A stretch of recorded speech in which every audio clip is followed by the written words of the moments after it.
Hello, 안녕하세요. Ryan Walters here at Seoul World Cup Stadium. Once again, I'm joined tonight by Matthew Binns, Hello. who just can't turn down an FC Seoul game. Apparently not. Well, we ended up seeing a decent one here in the end, Matthew. We talked a lot about this. Gwangju FC came out strong. They looked good in the first 15, 20 minutes yet again. They even took the lead in this one, something that they couldn't do against Jumbo Hyundai Motors over the weekend, where they also looked good to start. Well, let's just start there. I mean, obviously, FC Seoul ended up winning 2-1 here, but let's start with Gwangju. And what are they doing in the second half that they're not doing in the first half? Well, I think it might actually come down to the team selection, if I'm being honest. Okay.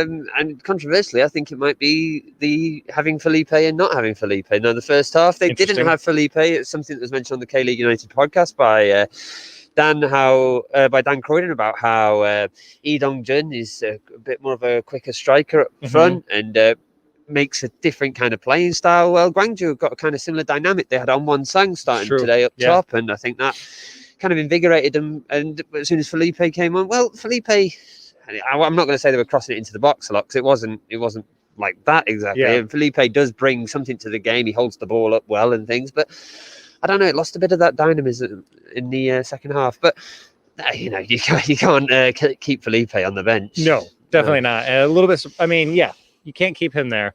And Gwangju also couldn't keep the lead. It was only 4 minutes later that Na Sang-ho went down to the other end. And we haven't seen enough of the replays yet. Obviously, we were here for this. I don't know if it took a deflection, but a powerful enough shot that it got by Yoon Bo-sung in net and equalized for Seoul right before the half. And in a half that looked like it was ended up going to be 0-0, just because that's how things have been going for Gwangju lately. And then we got those two goals.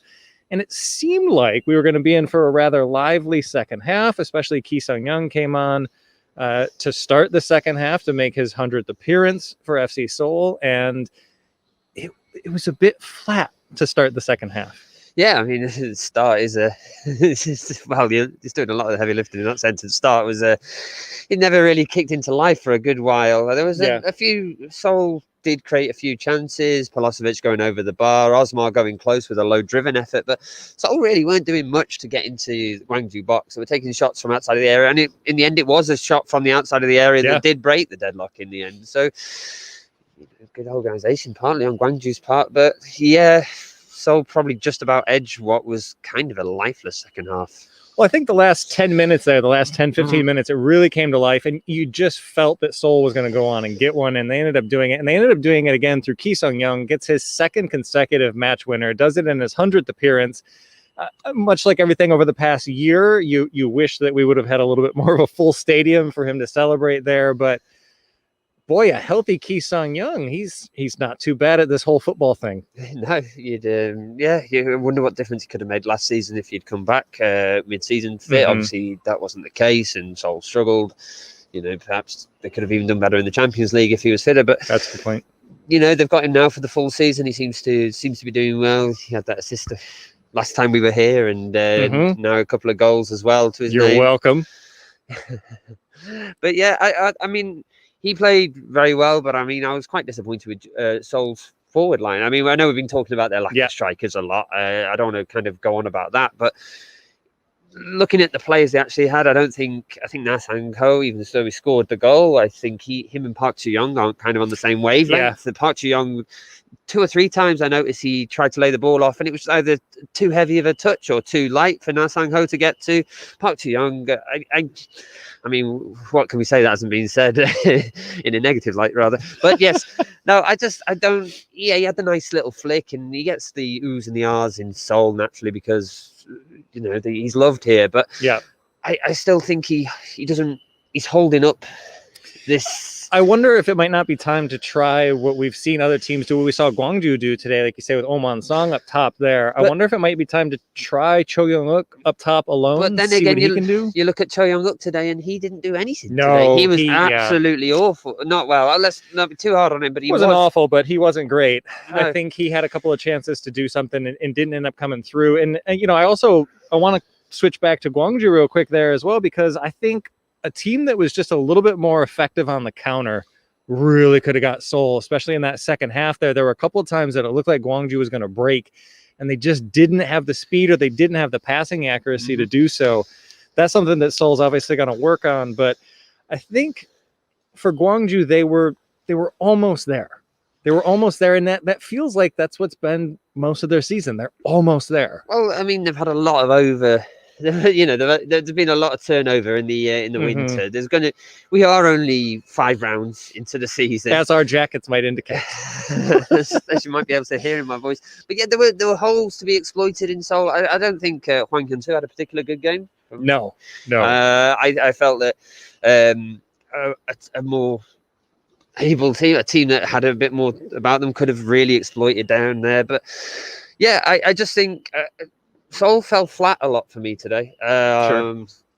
Me criticizing Seoul, nothing new, but yeah, I wasn't inspired. I think Polosevic had a quieter game. I mean, he had a lot to do because I mean, Park Ji-young in front of him wasn't doing much, and Cho Young-guk out to the right. So yeah, it's a lot of work for him and Osmar to do in the midfield there, and Key when he comes on. But yeah, I think, like you say, Hwang Hyun-soo did not have a great match in defense, just kind of flailing at the ball a lot of times. He was sound positionally, but every time he got in possession, he looked panicked, looked like me playing U12s, if I'm being entirely honest, or me playing now. But anyway, yeah, I think that but we can't praise Jeonbuk for winning ugly and not do the same for Seoul right now. They're not convincing necessarily. It's not the most gorgeous performances that we've seen, but this is always the case before the weather turns. It is still March here. I think once April, May, June starts to get here, I think we'll start to see the attacks wake up a little bit. But that wasn't an issue in other matches elsewhere tonight. Incheon went nuts tonight. Suwon went nuts tonight. We will be talking about all of these in the next podcast when we can finally slow down and go over all these matches. But I think there's just one more young man that you wanted to mention for Gwangju tonight before we get out of here.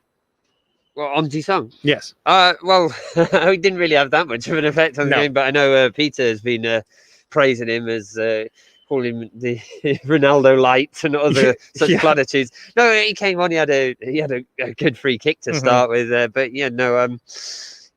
Obviously, didn't have more. He was asking a lot of him to come on and change the game at 18 years old. But it's certainly a player to look for.